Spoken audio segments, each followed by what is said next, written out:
End gold buyers, మీ కష్టాల్లో నమ్మకమైన మీ ఆత్మీయ నేస్తం.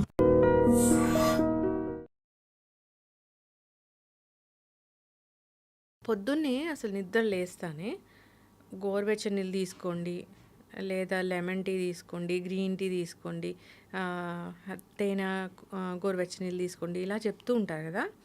As a surgical gastroenterologist, senior gastroenterologist, మీరు ఏం చెప్తారు? అసలు పొట్టలో అసలు పొద్దున్నే ఏం ఉండాలి? జనరల్గా అండి అందరూ చెప్తారు కదా, నాలుక టంగ్ మంచిగా ఉంటే మనం బాగానే ఉంటాం అని అర్థం. సో టంగ్ అనేది ఓన్లీ మనకి సెన్సేషన్ కోసం అనమాట. సో ఇప్పుడు మీరు ఏదైనా ఫుడ్ తిన్నారు, మీరు బాగా హ్యాపీగా ఉన్నారనుకోండి, బాగా టేస్టీగా ఉందనేది హ్యాపీగా ఉన్నారనుకోండి, అది టంగ్ వరకే పరిమితం. ఒక్కసారి ఫుడ్ పైప్ దాటింది అనుకోండి, మీరు ఏ ఫుడ్ మెటీరియల్ తిన్నా బాడీ సేమ్ డైజెషన్ అవుతుంది. ఇప్పుడు చాలామంది అందరం ఫాలో అయ్యేది ఏంటంటే, ఎర్లీ మార్నింగ్ లెగవగానే సమ్ హాట్ వాటర్తోనో కొల్లైతే గోరువెచ్చని వాటర్తోనో తేనో లేకపోతే సమ్ ఆకులో ఎవరినే వేసి మిక్స్ చేసి చేస్తున్నారు. అవన్నీ ఏంటి అంటే జనరల్గా మన బాడీలో సపోజ్ టంగ్ కనుక సెన్సేషన్ ఫీల్ అయింది అనుకోండి, మన బాడీ మూమెంట్ వస్తుంది. బాడీలో అంటే మన పేగుల్లోకి మూమెంట్ వస్తుంది అనమాట. జనరల్గా ఇప్పుడు కొంతమంది స్మోక్ చేస్తారు, ఆ స్మోక్ చేయడం వల్ల ఏంటంటే మనకి బ్రెయిన్ స్టిమ్యులేట్ అయ్యి అతనికి మోషన్ వస్తుంది. ఇదే సేమ్ వేడి నీళ్ళు తాగిన వాళ్ళు కూడా వేడి నీళ్ళు గోరువెచ్చని తీసుకోలేదు, ఆ టెంపరేచర్ వల్ల టంగ్ సెన్సేట్ అయ్యి మనకి బాడీలో ఉన్న ఇంటెస్టైన్స్ మూమెంట్ వచ్చి మోషన్ ఫ్రీ అవుతుంది, మూమెంట్ వస్తుంది అంతే. మీరు సపోజ్ లెమన్ కలిసిందో తేనె కలిసిందో లేకపోతే పుదీనా, కొంతమంది అవి కూడా వేస్తారు. వేసినప్పుడు అంటే ఆ సెన్సేషన్ వల్ల మనకి ఇంటెస్టైన్స్ మూమెంట్ వస్తుంది. కానీ యాక్చువల్గా రూల్ ఏంటంటే, ఒకసారి టంగ్ దాటిన తర్వాత మన బాడీలో ఏ ఫుడ్ తిన్నా కూడా మీకు కార్బోహైడ్రేట్, ప్రోటీన్, ఫ్యాటే, ఫైనల్లీ ఆ మూడే ఉంటాయి.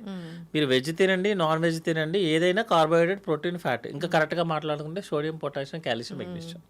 కొత్తగా ఏమి ఐటమ్స్ ఏమి ఉండదు. యాక్చువల్గా టంగ్ దాటిన తర్వాత మీరు ఏ ఫుడ్ తిన్నా సేమ్. జస్ట్ ఆ మూమెంట్ కోసం మాత్రమే మీరు టెంపరేచర్స్ చేంజ్ చేసి, లేకపోతే pH వాల్యూస్ అంటాము, లైక్ లెమన్ తీసుకోవడం కానీ, మ్యాంగో, కొంతమంది తీసుకునేది ఏంటంటే జస్ట్ ఇంటెస్టైన్ మూమెంట్ కోసం అంతే. అవి తీసుకుంటే హెల్దీగా ఉంటాము, తీసుకోకపోతే అదేముంటుంది, that is a personal opinion అంతే తప్పించి ఒక ఫుడ్ ఐటమ్ వల్ల అలా ఏముంటుంది. అవునా? జస్ట్ మూమెంట్ కోసం అంతే. అందుకే కదా ఎర్లీ మార్నింగ్ 7 o'clock తీసుకోండి, 6 o'clock తీసుకోండి, ఫాస్టింగ్తో తీసుకోండి అంటే మీకు మోషన్ మూమెంట్ వస్తుంది అంతే. అంతేగాని అది రిఫ్లెక్స్. చిన్నప్పుడు పాలు తాగంగానే బేబీ మనకి మోషన్కి వెళ్తాడు, అది రిఫ్లెక్స్, అది ఆల్రెడీ మనకు ఉంటుంది. దాన్ని మనం ఇప్పుడు ఒక ఫుడ్ సపోజ్ మనకి డైజెషన్ ప్రాసెస్ ఎప్పుడు స్టార్ట్ అవుతుంది అంటే, మనం 12 o'clockకి ఏదన్నా ఫుడ్ మెటీరియల్ తినాలన్న థాట్తోనే స్టార్ట్ అవుతుంది యాక్చువల్గా మన డైజెషన్ మొత్తం. తర్వాత స్మెల్తో స్టార్ట్ అవుతుంది, తర్వాత టేస్ట్తో స్టార్ట్ అవుతుంది. వన్స్ అదంతా అయిపోయిన తర్వాత మీరు ఏం చేసిన, ఎన్ని ప్రపంచంలో ఉన్న మొత్తం నడిచినా కూడా మీకేం సపరేట్గా ఏం రాదు. ఎందుకంటే ఇది మొత్తం బ్రెయిన్ స్టిమ్యులస్లో, బ్రెయిన్ స్టిమ్యులస్ ఆల్రెడీ ఒక ఆర్గనైజ్డ్ సెక్టర్. మనం బయట చేసేదంతా కూడా ఏంటంటే మన హ్యాపీనెస్ కోసం అంతే. అంతే తప్పించి కొంతమంది అంటారు, నేను పొద్దున్నే తాగవా అంటే అదొక చిన్నలాగా చూస్తారు, ఓహో తాగితే బాగుంటుందేమో. అట్లా ఏం ఉండదండి. మన డైజెషన్ ప్రాసెస్, మనం తినే ఫుడ్ అంతే మెటీరియల్. పరగడుపున అసలు ఏం వెళ్ళాలి డాక్టర్ గారు? జనరల్గా పరగడుపున అయితే రూమ్ టెంపరేచర్లో నార్మల్ వాటర్ ఒక 1/2 లీటర్ తీసుకుంటాం అంతే. యాక్చువల్గా జనరల్గా అది ఎవరైనా తాగేది అనమాట. ఎందుకంటే నైట్ అంతా మనం తాగం కదా, ఫుడ్ వచ్చే లోపల మనం అది తీసుకుంటాం. నైట్ ఆల్మోస్ట్ మీరు 6 hours to 8 hours వరకు ఏం తీసుకోరు, 12 to 6 అనుకోండి రఫ్గా, ఏమి తీసుకోరు. కాబట్టి డీహైడ్రేషన్ అవ్వకుండా ఫస్ట్ వాటర్ తాగుతాం, తర్వాత సాలిడ్ ఫుడ్డే వెళ్ళాలి మేడం. యాక్చువల్గా చెప్పాలంటే ఒక న్యూట్రిషన్, డైటిషియన్ లేకపోతే వేరే ప్యారలల్ డిపార్ట్మెంట్స్ అనేది ఏంటంటే ఎవిడెన్స్ లేకుండా ఉంటాం యాక్చువల్గా చెప్పాలంటే. సర్జికల్కి సంబంధించింది ఏంటి అంటే, మేము ఎంతసేపు లోపల ఏ జ్యూసెస్ ఉన్నాయి, అవి ఏ టైంలో రిలీజ్ అవుతాయి. సపోజ్ మనకి ఫుడ్ జ్యూసెస్ అన్నీ కూడా 4 to 5 రిలీజ్ అవుతాయి. దాన్నే మనం రిథమ్ అంటాము, సైకిల్ అనమాట. 4 to 5 AM మనకి రిలీజ్ అయిపోతాయి. మనం యానిమల్స్ నుంచి వచ్చాం కదా, యానిమల్స్ జనరల్గా 7 o'clock 8 o'clock లేచి తినవు కదా మేడం, పొద్దున్న 5 o'clock మొదలు పెట్టేస్తుంది. సో జ్యూసెస్ ఏంటంటే మనకి 4 to 5 రిలీజ్ అవుతాయి. జ్యూసెస్ రిలీజ్ అయిపోయిన తర్వాత మనం నిద్రలేసేది 7 o'clock అనుకోండి రఫ్గా అవర్స్. అప్పటికి ఆల్రెడీ మీకు 3 hours జ్యూసెస్ ఉన్నాయి. లిక్విడ్స్ కనుక మనం తీసుకుంటే, మామూలుగా చెప్తున్నా, జనరల్గా కాఫీనో టీనో ఏదన్నా ఒక లిక్విడ్ తీసుకున్నాం అనుకుందాం, మన స్టమక్లో 15 minutes కన్నా ఎక్కువసేపు లిక్విడ్ ఉండదు, డైరెక్ట్గా ఇంటెస్టైన్లోకి ఎంటర్ అయిపోతుంది. మరి జ్యూసెస్ రిలీజ్ అయినాయన్నీ ఏమైపోవాలి, మనకి ఇంకోటి ఏంటంటే స్టమక్ దాటిన తర్వాత 50 సెంటీమీటర్స్లోనే మనకి 90% డైజెషన్ అయిపోవాలి. మీరు లిక్విడ్ తీసుకుంటారు 20 మినిట్స్లో వెళ్ళిపోతుంది. ఆ జ్యూసెస్ అన్నీ ఎవరిని డైజెస్ట్ చేయాలి? అందుకని ఏంటంటే జనరల్గా ఫాస్టింగ్తో కాఫీలు కానీ టీలు కానీ తీసుకునే వాళ్ళకి ఎస్జిటి ప్రాబ్లము ఒక 5 ఇయర్స్ తర్వాత స్టార్ట్ అవుతుంది. ఎందుకు ఇప్పుడు 5 ఇయర్స్ అయింది కదా, ఇంతకుముందు లేదు కదా సార్, మేము చిన్నప్పటి నుంచి నాకు ఇదే అలవాటు అని చాలామంది చెప్తారు. అదొక పాష్ లాంగ్వేజ్లో అనమాట. అప్పుడు ఏజ్ ఎంత మీది, ఇప్పుడు ఏజ్ ఎంత, అప్పుడు లేచినట్టు కింద కూర్చొని లేగగలవా? లేగలేవు కదా. బాడీ కూడా అంతే ఉంటుంది మేడం. సో అప్పటి వరకు మనం కాంపెన్సేట్ చేసింది ఇప్పుడు చేయడం కుదరట్లేదు. సో జనరల్గా ఫాస్టింగ్లో అయితే మనం సాలిడ్ ఫుడ్ అనగానే ఇప్పుడు కొత్తగా ఏమొస్తుందంటే bread, toast, one more thing ఏంటంటే మన food items like dry fruits తింటాము, ఫ్రూట్స్ తింటాము. ఫ్రూట్స్ తినడానికి పొద్దున్న తప్ప ఇంక మనకి వేరే టైం దొరకలేదు యాక్చువల్లీ. నైట్ తినకూడదంటగా ఫ్రూట్స్. జనరల్గా ఫ్రూట్స్ ఇవన్నీ citrus type of madam. High acidity values ఉంటాయి యాక్చువల్గా. సో ఫాస్టింగ్తో మీరు ఏమీ సాలిడ్ ఫుడ్ లేకుండా తిన్నప్పుడు ఏంటంటే ఎస్డిటీ లెవెల్స్ పెంచుతాయి అవి. ఇంకోటి ఏంటంటే ఈజీలీ అబ్జార్బుల్ అనమాట. మీరు ఫ్రూట్స్ ఆల్మోస్ట్ అబ్జార్బ్ అయిపోతుంది లోపలికి. సో ఫ్రూట్స్ అనేది ఏంటంటే ఒక సాలిడ్ ఫుడ్ మెటీరియల్ తీసుకొని క్లాసికల్ ఇండియన్ ఫుడ్ మేడం. అది సౌత్ కావచ్చు, నార్త్ కావచ్చు. అంతా అయిపోయిన తర్వాత బనానా ఇస్తారు కానీ ముందు బనానా పెట్టి ఫుడ్ పెట్టాడు. అవును, సింపుల్గా చెప్పాలంటే బనానా పెట్టి తర్వాత లాస్ట్లో అది తింటే అంటే ఫ్రూట్ ఎక్స్ట్రా. ఫ్రూట్స్, వెజిటేబుల్స్ ఇవన్నీ మనం తినే ఫుడ్కి ఎక్స్ట్రా, అంతే తప్పించి అవే మెయిన్ ఐటమ్స్ కాదు. మీరు డ్రై ఫ్రూట్స్ తినే వాళ్ళందరికీ ఎసిడిటీ ప్రాబ్లమ్ స్టార్ట్ అవుతుంది. ఇప్పుడు ఏందో డ్రై ఫ్రూట్స్ ఎక్కడ చూసినా ఓ ప్లేట్ నిండా డ్రై ఫ్రూట్స్ పెట్టుకోవడము, లేదా ఓ పాల గ్లాస్ నిండా డ్రై ఫ్రూట్ పౌడర్ వేసుకోవడం, ఇది చాలా చాలా నడుస్తుంది. అది మంచిదేనా? జనరల్గా డ్రై ఫ్రూట్స్ కానీ ఫ్రూట్స్ కానీ మనకి ప్రతి ప్రోడక్ట్లోనూ అవసరం ఉంటాయి, అవసరం లేని ఉంటాయి. అంతేగాని only 100% purest form of food material వచ్చేది ఒక చెట్టు కానీ ఏమి ఉండదు, తాటి చెట్టు తప్ప. డ్రై ఫ్రూట్స్లోకి ఏంటంటే మనకి ఎంతైతే అవసరమో అంతే తీసుకోవాలి మేడం. ఎందుకంటే డైజెషన్ అవ్వాలి అంటే మీకు వెనక ఫైబర్ ఉండాలి. ఒక స్ట్రక్చర్ చూద్దాం మనం, సపోజ్ ఒక బిల్డింగ్ కట్టినా వెనక మెష్ ఉండాలి. మెష్ ఉంటేనే మీకు డైజెషన్ అవుతుంది, అది ఫైబర్. నెక్స్ట్ డైజెషన్ ప్రాసెస్ చేయడానికి ఒక బేస్ చేస్తారు, దట్ ఈస్ కార్బోహైడ్రేట్స్. ప్రోటీన్ అనేది జస్ట్ బై ప్రొడక్ట్స్ లాగా అనమాట. ప్రోటీన్ డైజెస్ట్ అవ్వాలంటే ఇవి రెండు ఉండాలి ఫస్ట్. ఇదంతా ప్రోటీనేగా, ఇదంతా ప్రోటీన్, మొత్తం డ్రై ఫ్రూట్స్ అన్నీ అవే కదా మేడం, వేరేదే ఉండదు కదా మెటీరియల్. సో మీకు డైజెషన్ ప్రాసెస్ జరగదు. అందుకే వాళ్ళకి ఎసిడిటీ రావటము, మోషన్ ప్రాబ్లం. మోషన్ ఎక్కడి నుంచి వస్తుంది? ఫైబర్ ఫుడ్ లేకుండా. మంచిగా గుడ్ హెల్త్ ఉండాలంటే మోషన్కి వెళ్ళాలంట. మీరు డ్రై ఫ్రూట్స్ అవన్నీ తీసుకుంటూ కూర్చుంటే డ్రై ఫ్రూట్స్ తింటారంటే మోషన్ ఫామ్ అవ్వదు, డైజెషన్ జరగదు. బేస్ ఏమి లేకుండా, ఫ్రేమ్ వర్క్ ఏమి లేకుండా కన్స్ట్రక్షన్ ఉండదు, కెమికల్ రియాక్షన్ జరగదు, ఏమీ జరగదు. మనం మాత్రం డ్రై ఫ్రూట్స్ పొద్దున్నారు, సాయంత్రం వారు, మధ్యాహ్నం వారు, ఎక్కడుంటే అక్కడ తినాలి. అంటే వెళ్ళిపోతుంది మేడం అట్లా. ప్రతి దాంట్లోనూ జనరల్గా చెప్పేది ఏంటంటే ఎనీ డ్రై ఫ్రూట్స్ పీసెస్లో ఉంటాయి. సపోజ్ బాదం, జీడి అవి కామన్ కదా, 6 కన్నా పర్ డే తినాల్సిన అవసరం లేదు మేడం యాక్చువల్లీ. ఎందుకంటే అరగదు అది. మీరు ఇప్పుడు వాటర్ బాగా తాగారు, డాక్టర్ ఏం చెప్తారు? మీరు వాటర్ మంచిగా తాగండి, మీకు బాగుంటుంది అని చెప్తారు. నేను రోజుకి 6 లీటర్లు తాగుతాను మేడం, 4 లీటర్లు యూరిన్లో వస్తుంది. అంతే కదా. మీరు ఎక్కువ తాగినంత మాత్రాన బాడీ ఉంచుకోదు.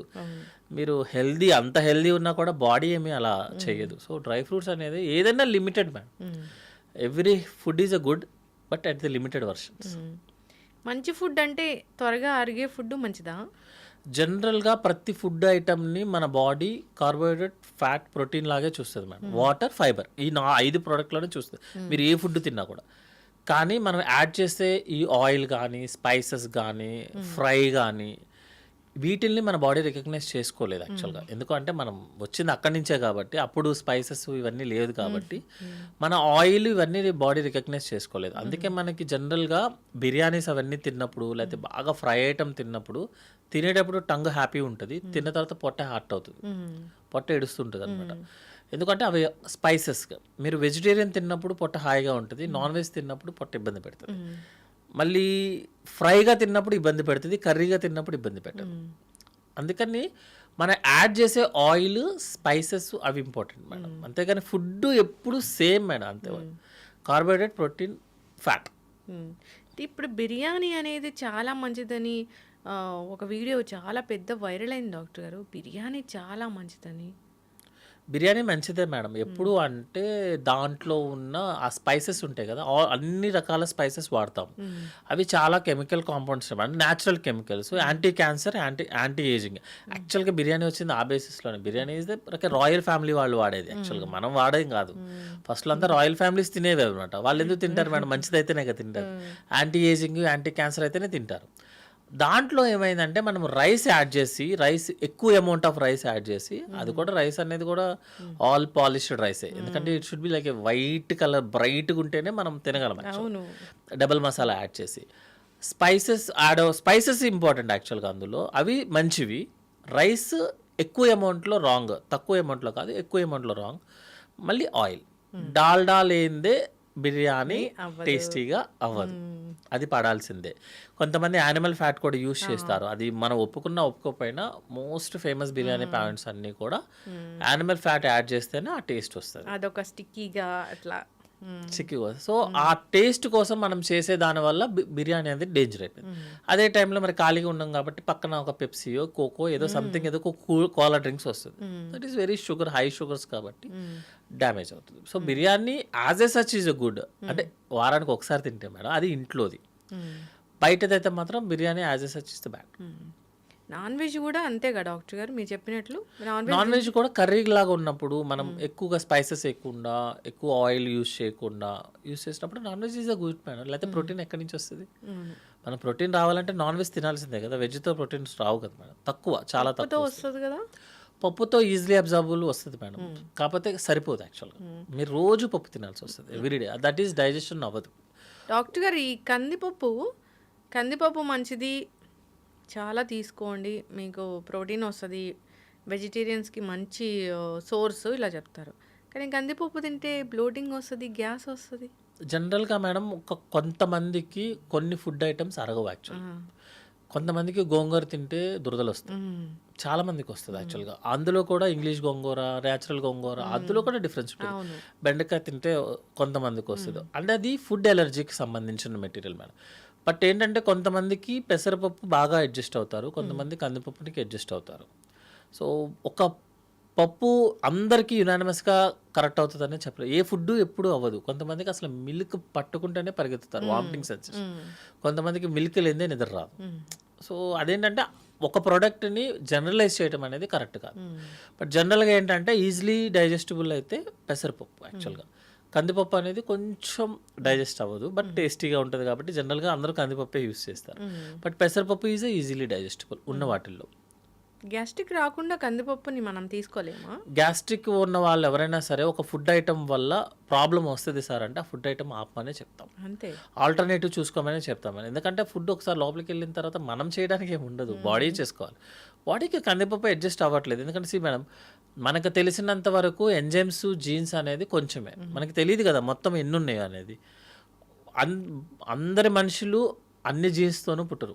100% ఎవ్వరు ఈక్వల్గా ఉంటారు. ఏదైనా డిఫెక్ట్ ఉందనుకోండి మేడం, అప్పుడు ఏం చేస్తాం? దాన్ని తగ్గట్టు మాకు మిల్క్ పడలేదు, ఆపండి, ఏమో అర్జెంట్ ఏముంది ఇప్పుడు. కందిపప్పు పడలేదు, పోనీ పెసరపప్పు తినండి. ఏదో సినిమాలో చెప్పినట్టు పెన్సిల్ ఇరిగిపోయిందంటే పెన్తో రాసుకోండి. ఇప్పుడు పెసరట్టు అబ్బో, గట్టి హెల్త్కి పెసరట్టు చాలా మంచిది. దాంట్లో ఉన్నన్ని మెడిసినల్ ప్రాపర్టీస్ దేంట్లో లేవు, పెసరట్టే తినండి అంటున్నారు. నిజంగా అంత మంచిదా? మనకి జనరల్గా ఇప్పుడున్న మీడియా స్ట్రీమ్స్ దాని ప్రకారం కానీ ఇప్పుడున్న దానికి ఏంటంటే ఎవరైనా ఒకటి పట్టుకుంటే అదే రీల్ చేస్తారు మనం. ఇప్పుడు మీరు ఇన్స్టా ఓపెన్ చేసినా ఏది చేసినా వన్ డే పైన పాకిస్తాన్ రీలే రన్ అవుతుంది. సో జనరల్గా ఒకటి పట్టుకుంటే ఇంకా అదే ఉంటుంది. జనరల్గా ఏంటంటే ఒక్క ప్రోడక్ట్ మంచిది, ఇది తింటే మీకు ఈ ప్రాబ్లమ్స్ రాదు, మీకు ఫుల్ ప్రోటీన్స్ వచ్చేస్తే అట్లా ఏమి ఉండదు madam. Everything is the same అనమాట. మేబీ ఒక దాంట్లో కార్బోహైడ్రేట్ ఎక్కువ ఉండొచ్చు, ఒక దాంట్లో తక్కువ ఉండొచ్చు.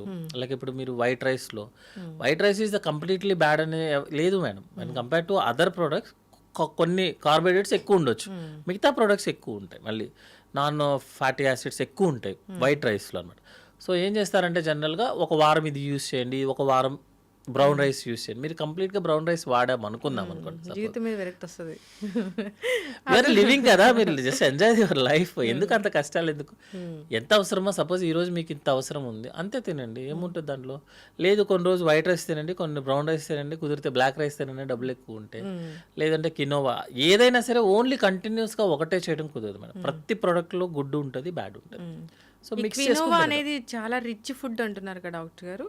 అంటే విటమిన్స్, మినరల్స్ దాంట్లో ఎక్కువ ఉంటాయా? ఎక్కువ ఉంటుంది మేడం. ఎందుకంటే అది గ్రో అయ్యే ఇప్పుడు మనకి మిల్లెట్స్ ఉన్నాయి మేడం. మిల్లెట్స్ ఏరియా పెరిగేది ఏంటిది, అది వాటర్ అన్నీ తక్కువ ఉన్న ఏరియాలో.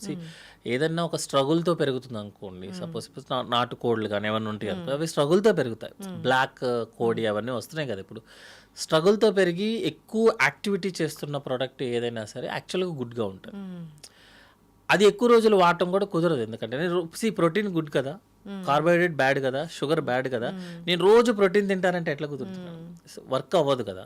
సో కొన్ని రోజులు కినోవా తీసుకుంటే, కొన్ని రోజు వైట్ రైస్, కొన్ని రోజులు ఆ వైట్ రైస్ తీసుకుంటే బ్రౌన్ రైస్, బ్లాక్ రైస్, లేకపోతే మిల్లెట్స్, అలా వీక్లీ చేంజ్ చేసుకోవడం అనేది గుడ్ మేడం. లైక్ ఆయిల్ కూడా. Thank you so much doctor గారు. వైట్ రైస్ కూడా మంచిదని చెప్పారు. లేదా మేడం వైట్ రైస్ తింటేనే కరెక్ట్గా చెప్పాలంటే మీకు ఒక ఫుడ్ ఐటమ్ వల్ల ఫుడ్ వల్ల పేషెంట్ ఎంత హ్యాపీగా ఫీల్ అవుతాడు అనేది ఒక సర్జరీ చేసుకున్న పేషెంట్ని అడగండి మేడం, మీకు చెప్తాడు. ఒక 3 రోజుల వరకు నోట్లోంచి ఇవ్వడానికి ఉండదు, ఏముండదు. ఆకలితో అసలు ఇంకా నేను ఎందుకున్నానని ఫీలింగ్ వస్తుంది అతనికి. ఒక రైస్ కొంచెం పెట్టంగానే అసలు ఇక ప్రపంచాన్ని జయించినట్టు ఫీలింగ్ వస్తాడు. కరెక్టే డాక్టర్. సో అదేంటంటే వెళ్ళినోడికే తెలుస్తుంది మేడం. మేము అందరు రోజు చూస్తాం కాబట్టి ఫాస్టింగ్ చేయటం ఇవన్నీ ఆ రోజు టైంపాస్కి బాగా పనిచేస్తాయి మేడం. వెయిట్ ఏదో ఆ రోజుకి పనిచేస్తుంది కానీ లైఫ్లో మనం 100 years బతకాల్సిన అది అవ్వదు మేడం. అసలు ఈ స్ట్రెస్తోని ఏం తినొద్దు అంటున్నారని ఇక్కడే అరే ఫుడ్ ఏం తినాలనే చెప్పి అరగంట ముందు గంట ముందు డిస్కషన్స్ పెడితే మీరు ఫుడ్ ఏం తింటారు మేడం. అవును. దాని బదులు ఏంటంటే ఈరోజు మనకి ఇంత అవసరం, ఎక్కువ వర్క్ చేశాను సో నాకు ఇంత అవసరం, అంతే తినండి. తక్కువ వర్క్ చేశారు, ఏం పనేం లేదు ఈరోజు, తక్కువే తినండి. అంటే మన ఫుడ్ తినొచ్చా? స్పెషల్గా చేయించుకొని స్పెషల్గా డైటీషియన్ చెప్పింది ఫాలో అవ్వాల్సిన పని లేదా? మన ఫుడ్, మన యాన్సిస్టర్స్, మన ఫాదర్స్ ఏం తిన్నారో అది తింటే సరిపోతుంది అంతే. యాక్చువల్గా మనకి ఏదైతే ట్రెడిషనల్గా హోమ్లో ప్రిపేర్ ఉన్నారో సేమ్ అదే ఫుడ్ చేసుకొని అదే విధంగా యాన్సిస్టర్స్ ఏ వర్క్ అయితే చేశారో చేసుకుంటే that's the fair enough madam. ఇప్పుడు ఒక చార్ట్ని మనం ప్రిపేర్ అయ్యి సపోజ్ నేను ఒక డైటీషియన్ దగ్గరికి వెళ్ళి కామెంట్ చేయడం అని కాదు, యాక్చువల్లీ అది మనము పేషెంట్గా ఉన్నప్పుడు, లేకపోతే సపోజ్ నేను ఇప్పుడు 100 kgs ఉన్నాను మేడం, నాకు మోకాలు నొప్పులు వస్తున్నాయి, నేను బరువు తగ్గాలి, మ్యాండేటరీ తగ్గాలి ఇప్పుడు నేను. అది ఒక 1 month 2 months 3 months మీ టార్గెట్ రీచ్ అయ్యేదాకా ఒక డైట్ని ఫాలో అవడం అనేది ఓకే. అది కంటిన్యూస్ ఫాలో అవడం అనేది it's a very danger actually. ఒక ఫుడ్ ఏం తినాలో కూడా గంటసేపు ఆలోచిస్తే మరి ఫుడ్ ఏం తింటారు, ఏం చేస్తారు? ఇప్పుడు మేము మార్నింగ్ లేస్తానే ఒక టీ తీసుకొని, మీరు అన్నట్లు ఒక మంచిగా వాటర్ తీసుకొని, తర్వాత మాకు నచ్చిన టీ కాఫీ తాగి, తర్వాత బ్రేక్ఫాస్ట్ చేసి ఇడ్లీ దోశ అలాంటివి తీసుకొని, అదైతే రివర్స్లో మనకి జస్ట్ వాటర్ తాగి ఇడ్లీ దోశ అలాంటివి తిని నెక్స్ట్ టీలు కాఫీలే తాగండి. ఓ అట్లనా? సాలిడ్ ఫుడ్ వెళ్ళాలి మేడం. సాలిడ్ ఫుడ్ కాకుండా డైరెక్ట్గా లిక్విడ్ ఫుడ్ అనేది నాట్ ఎ సేఫ్ యాక్చువల్గా. ఎస్జిటి ఉన్న వాళ్ళకి ఎస్జిటికి ప్రోన్ అవుతాం యాక్చువల్గా. సో సాలిడ్ ఫుడ్ తర్వాత అది మనం జనరల్గా ఏంటంటే అది అలవాటు అయిపోయి చేస్తున్నాము. అందుకని మనం సపరేట్గా మీరు ఆపండి అన్న ఎవరు ఆపరు. సో ఎవరైతే కంప్లైంట్ ఉంటుందో, ఎవరైతే ఎస్జిటి కంప్లైంట్ ఉంటుందో వాళ్ళని మాత్రం కంపల్సరీగా సాలిడ్ ఫుడ్ తీసుకొని కాఫీ టీ తీసుకోమని చెప్తాం. ఇంకా కొంతమంది చెప్తారు మేము ఫుడ్ ఇలా తీసుకుంటే మేము వెయిట్ పెరిగిపోతున్నాము, అలా తీసుకుంటే వెయిట్ అనేది అలా పెరుగుతూ తగ్గుతూనే ఉంటుంది. మన షుగర్ వాల్యూ లాగే అది కూడా మన యాక్టివిటీని బట్టే పెరుగుతూ తగ్గుతుంది. మీరు కంటిన్యూస్గా వెయిట్ పెరుగుతున్నారంటే అర్థం ఏంటంటే మీ బాడీలో ఏదో ప్రాబ్లం ఉన్నట్టు లెక్క, మీరు ఫిజికల్ యాక్టివిటీ చేయట్లేదు అన్నమాట. ఇప్పుడు వెయిట్ పెరగడం వేరు, పొట్ట పెరగడం వేరు కదా. వెయిట్ పెరగడం వేరు, పొట్ట పెరగడం. పొట్ట పెరుగుతుందంటే అది గ్యాస్ట్రిక్ పొట్ట అని మనకి ఎలా తెలుస్తుంది? జనరల్గా ఎస్జిటి పొట్ట మేడం 1-2 daysలోనే పెరిగిపోతుంది యాక్చువల్గా. ఇట్స్ బెలూన్ లాగా మొత్తం అనమాట. పై పొట్ట పెరుగుతుంది, కింద పొట్ట పెరుగుతుంది. అంటే బొడ్డు పైన లైక్ కంప్లీట్ బెలూన్ లాగా, ప్రెగ్నెన్సీ లాగా, అంటే 9th month వచ్చిన ప్రెగ్నెన్సీ లాగా అనిపిస్తుంది అనమాట. ఫుల్ టైట్ అనమాట. ఎస్జిటి పొట్ట టైట్ గా ఉంటుంది. అదే కాకుండా ప్రాబ్లమ్స్ వచ్చిన పొట్ట ఉంటుంది కదా, సపోజ్ ఓవరీలో ఏదైనా ట్యూమర్స్ రావడం కానీ, లేకపోతే యూట్రస్లో ఏదైనా ట్యూమర్స్ కానీ, కిడ్నీ ప్రాబ్లమ్స్ ఉన్న వాళ్ళు, లేకపోతే మన బాడీలో వాటర్ వస్తున్నాయి అనుకుందాం అనుకోండి, వాళ్ళకి ఏంటంటే కింద నుంచి పొట్ట పెరగడం స్టార్ట్ అవుతుంది. అది కూడా ఒక రోజులో కాదు, ఒక 2 రోజులు కాదు, మెల్లగా పొట్ట పెరగడం స్టార్ట్ అవుతుంది. అంటే మీరేం డిస్కంఫర్ట్ ఫీల్ అవ్వరు. ఎదురుగా ఉన్న వ్యక్తి మీకు చెప్తాడు నీ మధ్య పొట్ట పెరిగినట్టు ఉందని చెప్తాడు. ఎస్జిటి పొట్ట ఏంటంటే మీరే ఫీల్ అవుతారు టైట్ అయిపోయింది, పొట్ట మొత్తం బెలూన్ లాగా ఉబ్బిపోతుందని. గ్యాస్ పొట్ట వాళ్ళు ఏంటంటే ఒక 2-3 days అయిపోయిన తర్వాత వాళ్ళకి ఆటోమేటిక్గా పొట్ట తగ్గిపోతుంది. ఎందుకంటే మీకు ఎస్జిటి తగ్గిపోతే పొట్ట తగ్గిపోతుంది. బట్ ప్రాబ్లమ్స్ ఉన్న వాళ్ళకి ఏంటంటే తగ్గదు. అలా కాకుండా సపోజ్ మీకు స్ప్లీన్ పెరిగింది, లివర్ పెరిగింది అనుకోండి, లివర్ పెరిగితే రైట్ సైడ్ పొట్ట పెరుగుతుంది, రైట్ సైడ్ బొడ్డు పైన. స్ప్లీన్ పెరిగితే లెఫ్ట్ సైడ్ బొడ్డు పైన, అది కూడా ఏంటంటే రోజు రోజు మెల్లమెల్లగా పెరుగుతుంది. చాలాసార్లు వస్తుంది మేడం, ఎందుకంటే గ్యాస్ పట్ట వదిలేసే అంటారు. చాలామంది క్యాన్సర్స్ అలా మిస్ అవుతాం మనం. సో పొట్ట మెల్లగా పెరిగిందా, ఒకే రోజు పెరిగితే గ్యాస్ ప్రాబ్లం. మెల్లమెల్లగా పెరిగింది, నీకు ఏ కంప్లైంట్ లేకుండా పెరిగిందంటే అది వేరే ప్రాబ్లం, ఏదో లోపల ఉన్నట్టు లెక్క. లేకపోతే ఇప్పుడు పొట్ట పెరిగిన వాళ్ళందరూ ఇబ్బంది పడతారు, అయ్యో లోపల ఏదో క్యాన్సర్స్ ఉందేమో. అట్లా ఏం లేదు. జనరల్గా ఏంటంటే స్లోగా ఏదన్నా జరుగుతుంది అంటే లోపల ఏదో ఉన్నట్టు లెక్క. ఒకేసారి జరిగింది అంటే గ్యాస్ ప్రాబ్లం. ఇప్పుడు లంచ్కి వెళ్ళినప్పుడు కొంచెం తినగానే పొట్ట సరిపోయింది, ఫిల్ అయిన ఫీలింగ్ ఉంటే అది మంచిదేనా? లేదు మేడం, యాక్చువల్గా ఏంటంటే మనం ఎంతైతే తీసుకోగలమో అంత తీసుకోకుండా తక్కువ తీసుకుంటున్నామంటే ఐదర్ వాడేదైనా బేకింగ్ సోడా కలిపి ఉండాలి, లేకపోతే మీకు లోపలైనా గ్యాస్ ఉండాలి. గ్యాస్ అనేది లోపల మనకేమీ ఎయిర్ ఉండదు మేడం. యాక్చువల్గా ఎయిర్ ఉండదు లోపల, ఎందుకంటే మేము గ్యాస్ ఉన్న వాళ్ళకి ఎండోస్కోపీ చేసినప్పుడు లోపలేమీ ఎయిర్ ఉండదు. కొత్తగా మేము ఇవ్వాలి లోపల వాళ్ళకి ఏంటంటే ఆ ఫీలింగ్ అనమాట. యాక్చువల్గా అంటే మనకి స్టమక్ కెపాసిటీ జనరల్గా 50 ml, జనరల్గా 1 లీటర్ వరకు ఎక్స్పాండ్ అవుతుంది. సపోజ్ మీరు లోపల ఏదన్నా అల్సర్స్ ఉండి గ్యాస్ ప్రాబ్లం ఉందంటే గ్యాస్ట్రైటిస్ అంటాం. అల్సర్స్ ఏదన్నా ఉందనుకోండి, మీరు 100 ml ఇవ్వగానే పొట్ట ఇంకా నాకు చాలు అంటది. ఎందుకంటే 50 ml నుంచి 1 లీటర్ పెరగాలి కదా, పెరిగిన తర్వాత మనకి ఇంకా చాలు అనే ఫీలింగ్ రావాలి. లోపల అల్సర్స్ ఉన్న వాళ్ళకి కానీ గ్యాస్ట్రిక్ ప్రాబ్లం ఉన్న వాళ్ళకి ఏంటంటే 100 ml జస్ట్ కొంచెం పెరగంగానే ఇంకా చాలు అనిపిస్తుంది. దాన్నే మనము గ్యాస్ పట్టేసింది లోపల అంటాం. ఎందుకంటే పొట్ట లోపల ఉన్న స్టమక్ ఎక్స్పాండ్ అవ్వట్లా. సో లాస్ట్ 1 month 2 monthsలో తిన్న అతను ఇప్పుడు తినట్లేదు సడన్గా అంటే ఐదర్ గ్యాస్ ప్రాబ్లం అయినా ఉండాలి, గ్యాస్ అవుతానికి ఆకలి బాగానే ఉంటుంది యాక్చువల్గా. అట్లా కాకుండా ఆకలి కూడా లేదంటే మాత్రం లోపలేదో అయి ఉండాలి. అందుకే జనరల్గా మేము ఇప్పుడు సపోజ్ హార్ట్ పేషెంట్ వచ్చాడు మేడం, అతను అడిగే ఫస్ట్ క్వశ్చన్ ఏంటంటే ఇంతకుముందు నువ్వు చేయాల్సిన పని కన్నా ఇప్పుడు నువ్వేమన్నా తక్కువ చేస్తున్నావా, లేదంటే చేస్తే అలసట వస్తుందా అని అడుగుతాము. దట్ మీన్స్ హార్ట్ ఇష్యూ ఉన్నట్టు లెక్క. ఇంతకుముందు నువ్వు తినేదానికన్నా తక్కువ తింటున్నావా, ఆ క్వశ్చన్ అడగంగానే అతను చెప్పే విధానంలోనే మనకి గ్యాస్ట్రిక్ ప్రాబ్లం అని తెలిసిపోతుంది. దానికోసం పెద్ద పెద్ద స్కానర్లు కూడా అవసరం లేదు, ఆ క్వశ్చన్ చాలా యాక్చువల్గా. ఇప్పుడు తినగానే కొందరికి ఏమవుతుందంటే వామిటింగ్ సెన్సేషన్ రావడము, ఇంకా తినబుద్ధి కాకపోవడం ఇట్లా జరుగుతూ ఉంటుంది. ఈ వామిటింగ్ సెన్సేషన్ అనేది కూడా ఈ యాసిడిటీ వల్లే అవుతుందా? వామిటింగ్ సెన్సేషన్ కూడా ఎసిడిటీ మేడం యాక్చువల్గా. అంటే మనకి చాలా కండిషన్స్ ఉంటాయి, బట్ గ్యాస్ట్రో రిలేటెడ్ ఏంటంటే ఎక్కువ ఎసిడిటీ ఉన్న వాళ్ళకి ఏంటంటే గ్యాస్ ప్రాబ్లమ్ ఉన్న అల్సర్స్ ఉన్న వాళ్ళకి బాడీ రిసీవ్ చేసుకోవడానికి ఇష్టపడదు ఫుడ్ని. సో ఆబ్వియస్లీ మీకు వామిటింగ్ సెన్సేషన్ వస్తేనే కదా మీరు అది కౌంటర్ రియాక్షన్ అనమాట. ఇప్పుడు బ్రెయిన్లో ట్యూమర్ ఉన్న వాళ్ళకి వామిటింగ్ సెన్సేషన్ నాసియా ఉంటుంది. అలా కాకుండా సింపుల్ గ్యాస్ట్రిక్ ప్రాబ్లం ఉన్న వాళ్ళకి అదే ఉంటుంది అనమాట. స్టమక్ రిసీవ్ చేసుకోవడానికి యాక్సెప్ట్ చేయలేదు అనుకోండి, మీరు తినడానికి వీలు లేదు. అప్పుడు మీకు ఏ ఫీలింగ్ కలిగించాలి? కొంచెం తింటే వామిట్ అవుతున్న ఫీలింగ్ మీకు బాడీ కలిగిస్తుంది. అది ట్రిగర్ మెకానిజం, లైక్ ఫీవర్ లాగా అంతే. ఇప్పుడు యాసిడిటీ ఉంటే టాబ్లెట్స్తో సరిపోతారా డాక్టర్ గారు?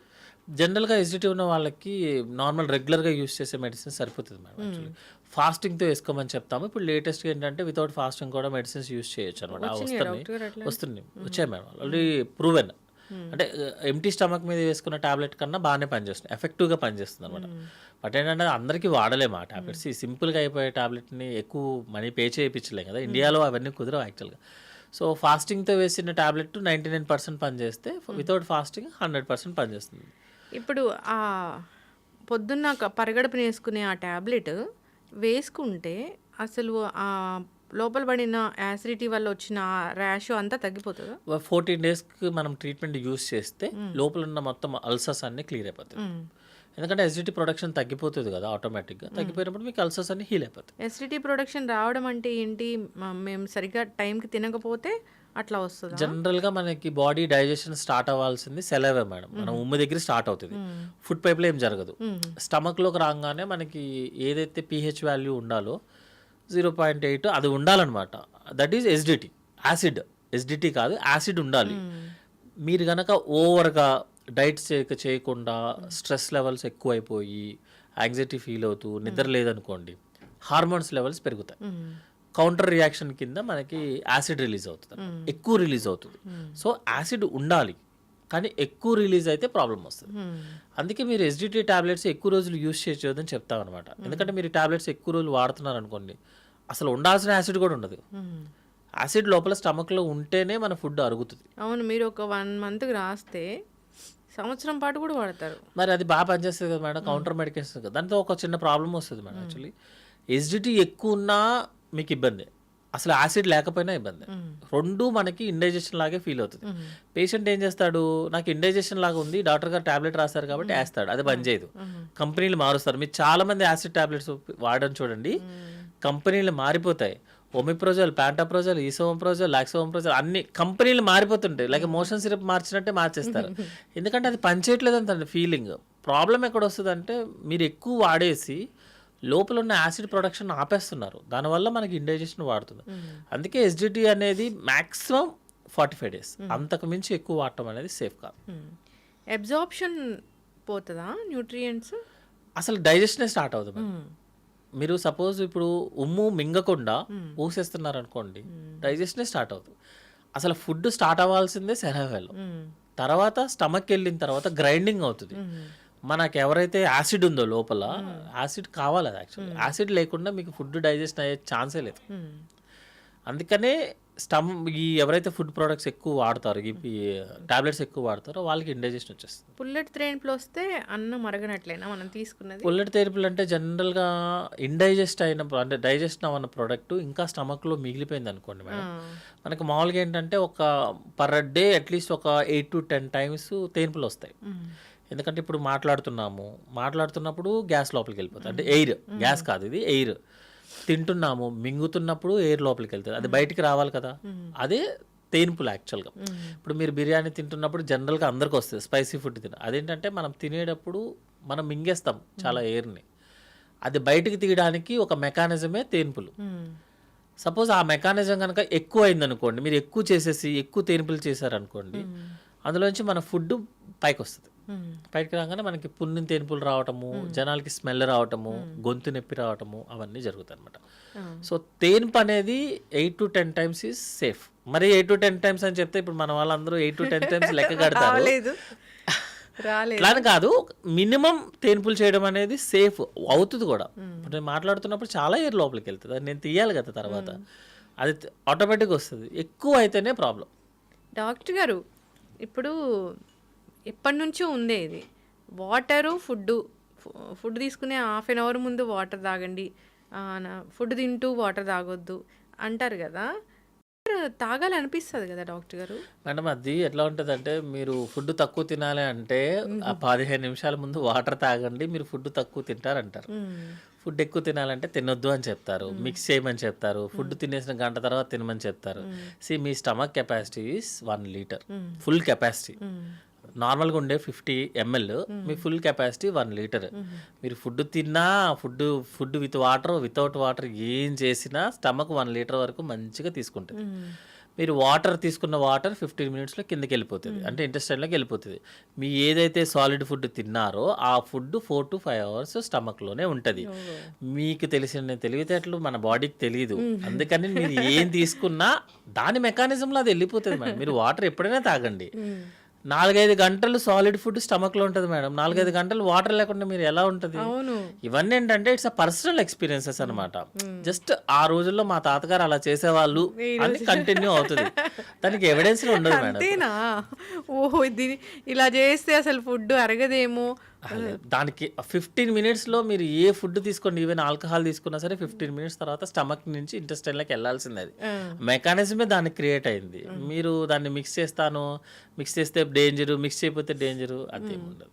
డాక్టర్ గారు, ఇంకొకటి ఏంటంటే ఎక్కిళ్ళు, అంటే జనరల్గా పొట్ట పెద్దదిగా అవుతుంటే ఎక్కిళ్ళు వస్తాయా? ఎక్కిళ్ళకి ఎందుకు వస్తాయా అని చెప్పేంటంటే, భయపడితే ఎక్కిళ్ళ దగ్గర నుంచి క్యాన్సర్ వస్తే ఎక్కిళ్ళ వరకు అట్లీస్ట్ టెక్స్ట్ బుక్ ప్రకారమే 150 రీజన్స్ ఉంటాయి మేడం. సో ఎక్కిళ్ళు ఎందుకు వస్తాయంటే, మనకి చెస్ట్ వాళ్ళకి అబ్డామిన్కి మధ్యలో ఒక లేయర్ ఉంటుంది, దాన్ని డయాఫ్రమ్ అంటారు. దానికి ఒక నర్వ్ ఉంటుంది, ఆ నర్వ్ కనుక, ఆ డయాఫ్రమ్ కనుక ఇరిటేట్ అయితే ఎక్కిళ్ళు వస్తాయి. అది ఎట్లయినా సరే, బికాజ్ ఆ నర్వ్ ఉంది కాబట్టి మీకు భయం వేసినా లేకపోతే టెన్షన్ వచ్చినా కూడా కొంతమందికి ఎక్కిళ్ళు వస్తాయి. సడన్గా ఎవరినైనా చూసినా, అతను భయపడే వ్యక్తిని చూసారనుకోండి ఎక్కిళ్ళు వచ్చేస్తాయి, ఎందుకంటే ఆ నర్వ్ స్టిమ్యులేట్ అవుతుంది.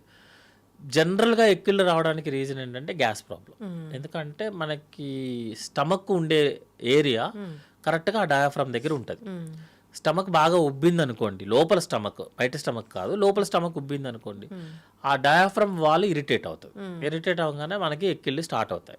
అందుకని వాటర్ ఎక్కువ తాగు, వాటర్ ఎక్కువ తాగు, వాటర్ ఎక్కువ తాగు అంటే మీనింగ్ ఏంటంటే లోపల ఉన్న ఎసిడిటీని ఏమన్నా తగ్గించడం కుదురుద్దని. మీరు ఎన్ని వాటర్ తాగినా ఎక్కిళ్ళు తగ్గే టైంలోనే తగ్గుతాయి. అవును. తగ్గే టైంలోనే తగ్గుతాయి. కొంతమంది ఏంటంటే చాలా ఎక్కువ ఎక్కిళ్ళు వచ్చినప్పుడు మేము ఎస్డిటి ట్రీట్మెంట్ అంటే ఇస్తాము, గ్యాస్ టాబ్లెట్స్, నెక్స్ట్ ఏంటంటే సిరప్ ఇచ్చి ఆ యాసిడ్ లెవెల్స్ని తగ్గిస్తాం అన్నమాట. అప్పుడు లోపల ఉన్న స్టమక్ తగ్గిపోయి ఎక్కిళ్ళు ఆగుతాయి. కొంతమందికి టాబ్లెట్స్ కూడా పెడతామండి, ఎందుకంటే రెస్పిరేషన్ అది నరుని స్టిమ్యులేషన్స్ తగ్గించడానికి టాబ్లెట్స్ ఇస్తాము. కొన్నిసార్లు ఏమవుతుందంటే ఆ ఏరియాలో ఏదన్నా వేరే ప్రాబ్లమ్స్ అనమాట, లైక్ వాటర్ ఎక్కువ ఉండటం వల్ల, ఇన్ఫెక్షన్ ఎక్కువ ఉండటం వల్ల కూడా ఎక్కిళ్ళు వస్తాయి. సో ఎక్కిళ్ళు అనేది భయపడుతున్న దగ్గర నుంచి క్యాన్సర్ వరకు ఏ కారణం వల్ల జరగచ్చు. కామన్ మాత్రం గ్యాస్ ప్రాబ్లం. కొంతమందికి అయితే మీరు బిలీవ్ చేయరు, 1 వీక్ వరకు కూడా ఎక్కిళ్ళు ఉంటాయి. మీరు ఈ ప్రపంచంలో అన్ని టెస్ట్లు, అన్ని మెడిసిన్స్ యూస్ చేసినా తగ్గు. వన్ ఫైన్ మార్నింగ్ ఏదో కరెంట్ షాక్ కట్టినట్టు తగ్గిపోతుంది. అదేంటంటే జనరల్గా ఎక్సర్సైజ్ కూడా చేయమని చెప్తాం మేడం, వాల్యూసాలో మ్యానోవర్ అని చెప్తారనమాట. సో ఇప్పుడు మీకు ఏమైంది, ఆ ఏదైతే లేయర్ ఉందో, డయాఫ్రైమ్ ఉందో, అది ఇరిటేట్ అవడం వల్ల వచ్చింది కదా. సో దానికి ఎక్సర్సైజ్ అనమాట. ఏంటంటే ముక్కు నోరు మూసుకొని గట్టిగా బ్లో చేయాలి. చేస్తే ఏంటంటే ఆ వాల్ కింద పడి మనకి ఎక్కిళ్ళు తగ్గుతాయి. అది మెకానిజమ్స్ కొన్ని చాలా ఉంటాయి, బట్ అది ఎందుకు వస్తుందో తెలియదు, ఎందుకు పోతుందో తెలియదు. సో భయపడాల్సిన పని అయితే లేదు, వెక్కిళ్ళకి భయపడాల్సిన అవసరం లేదు madam, but it's very irritating problem యాక్చువల్గా. ఎందుకంటే వెక్కిళ్ళు వస్తూ ఉంటాయి, మనోడు గ్యాస్ తీసేసుకుంటాడు, లోపలికి ఎయిర్ లోపలికి వెళ్ళిపోతూ ఉంటుంది, దానివల్ల మళ్ళీ పట్టు ఉబ్బుతుంది, మళ్ళీ వెక్కిళ్ళు వస్తాయి. అది కొంచెం నీళ్ళు బాగానే తాగుతాము. జనరల్గా కొంచెం కోల్డ్ వాటరు, ఐస్ క్రీమ్ ఎక్కువ తీసుకున్నప్పుడు వెక్కిళ్ళు కొంచెం తగ్గుతాయి. కానీ ఎందుకు వస్తాయో తెలియనప్పుడు ఏది వాడితే తగ్గుద్ది అనేది చెప్పడం కూడా రాంగ్ యాక్చువల్గా. జనరల్గా ఎసిడిటీ ట్రీట్మెంట్ ఇస్తే తగ్గుతాయి యాక్చువల్గా.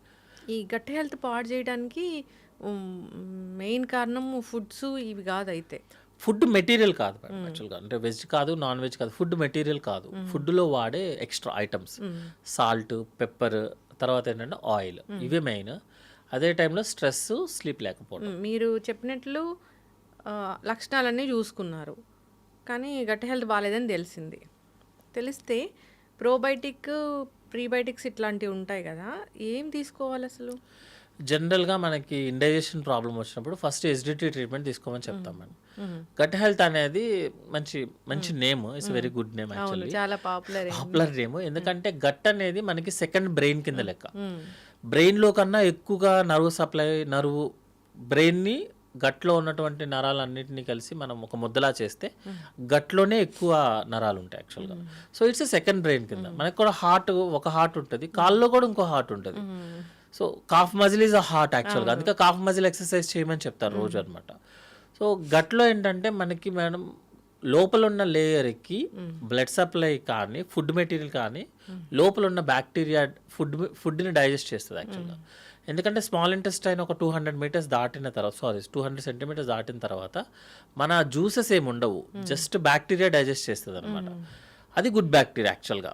మనకి ఏదన్నా బయట ఇన్ఫెక్షన్ వచ్చినా, లేకపోతే డయేరియా, లేకపోతే బయట వాటర్ ఎక్కువ తాగినా బ్యాడ్ బ్యాక్టీరియా కూడా ఉంటుంది. Good bacteria, bad bacteria proportion మారిపోతుంది. మారంగానే మనకి లూజ్ మోషన్స్ వస్తాయి. అదే గట్టు పాడైపోయింది, కడుపు పాడైపోయింది అని చెప్పేది. సో గుడ్ బ్యాక్టీరియా ఉండాలి, బ్యాడ్ బ్యాక్టీరియా ఉండాలి. ప్రపోర్షన్ కొంచెం అటు ఇటు అయితే, బ్యాడ్ బ్యాక్టీరియా ఎక్కువ పెరిగితే మనకి లూజ్ మోషన్స్ వస్తాయి. అట్లాగని నేను కూర్చొని రోజు గుడ్ బ్యాక్టీరియా వేస్తే ఉన్నది పాడైపోతుంది. ఎందుకంటే లోపల బ్యాడ్ కూడా కావాలి యాక్చువల్గా, రెండు సేమ్ ఉండాలి.